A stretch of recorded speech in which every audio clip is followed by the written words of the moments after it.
Ryan, what'd you think of just the way JT performed yesterday? And you've been around him when he's been healthy, he's been at his peak, and I guess you look at the box score and he's got Bucko through with 12 carries. Like, what's that like? Blocking for that guy. Yeah, I mean, it was tough sledding at times throughout the day. I think I was just talking about it with Larry. It was like 23 season. We established ourselves as a great run team, right? And I think that was the trademark and still is. I think every team is going to come to us with some kind of wrinkle, some kind of pressure or different, defensive front to alleviate that run game. Um, and so I think we had some great wrinkles in there, not just the zone game that we're known for, but a little misdirection. And even when they had blitzes picked up, you know what I mean? Just watching JT find the holes and being patient with that is the reason why he's, the best back in the league, in my opinion. And then one quick follow up.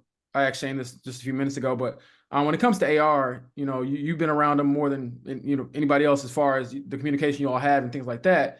In moments like this, when it's kind of tough sledding right now, how do you think his leadership or his character will, I guess, be realer, if that makes sense? It's easy to come in and say, "Oh, I got to be better," or whatever, after he had the plays he had last week. But now, leaning on him as a leader going forward.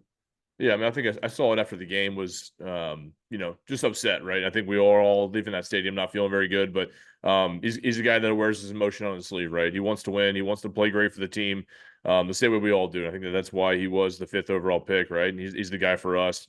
And so, what I expect from him going forward is, it just his best effort, right? And that's everybody from top to bottom, from the first guy to the 53 guy, and especially AR. I mean, nobody cares about his game more than he does, right? His preparation goes into it.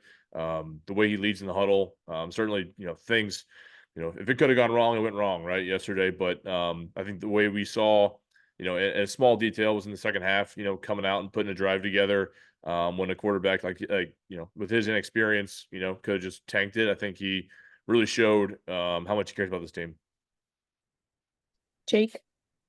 Hey Ryan, so you guys obviously have Matt Eberflus coming up. How careful do you have to be? You've got a million reps against him and practice and everything. How careful do you have to be measuring what you already know about him from that experience with what he's kind of laid down in Chicago? Yeah, I mean, it's been a couple years, but I think there's enough guys in the team that played against his style of defense for a couple years and practicing against it every single day. I think certainly gives us a good idea of who they are, right? It's different personnel.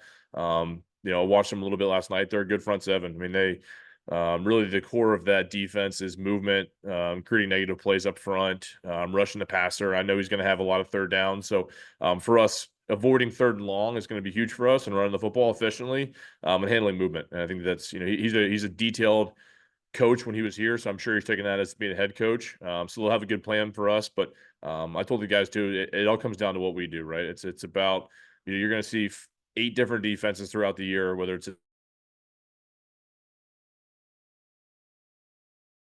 we just control what we do and we'll go out there and be successful. JJ? Ryan, as somebody who's been a part of, so many starts to seasons here in Indy, how do you put 0-2 into perspective at this time of year? Yeah, there's 15 more to go. You know what I mean? It's not the way we wanted to start the season. I think if you watch some of the film, it's never good or never as bad, right? You kind of stay in the middle. You don't ride the wave. 18 we started 1-5 and go to the playoffs, right? That's the long road to go. It's not the way you want to start, but I think if there's anything I've learned is it's a long season, right? And it's the team that climbs like this, right? If you keep climbing like that and you keep getting better every single week, you're playing your best ball in November, December. That's what's most important. Then we'll take our last one from George. Ryan, kind of along those same lines, the teams that have bounced back from the slow starts, is there any common denominator with them? Yeah, I mean, I think it's the belief in what you do, throughout the week, right? I mean, it's impossible to, not practice well throughout the week and go out there and expect to play great on Sunday. And I think that the teams that have been successful here, that I've been a part of, they stayed the course. They believed in what we had in the locker room. I know sometimes you wish you could play better. You wish you didn't have these bad games, but I think that sometimes the adversity early in the season can kind of strengthen a team, get you kind of calloused up for the rest of the season because it's only going to get harder from here, right? And I think that taking a deep dive into our inefficiencies as an offense, you know, especially myself, included. I think it takes every single person to look at themselves in the mirror, come every day with a positive mentality, that we're only going to get better. And I think that if you look at a pulse of the team, a lot of these guys are here because we care about what we do. And I think that we'll certainly get better every single day.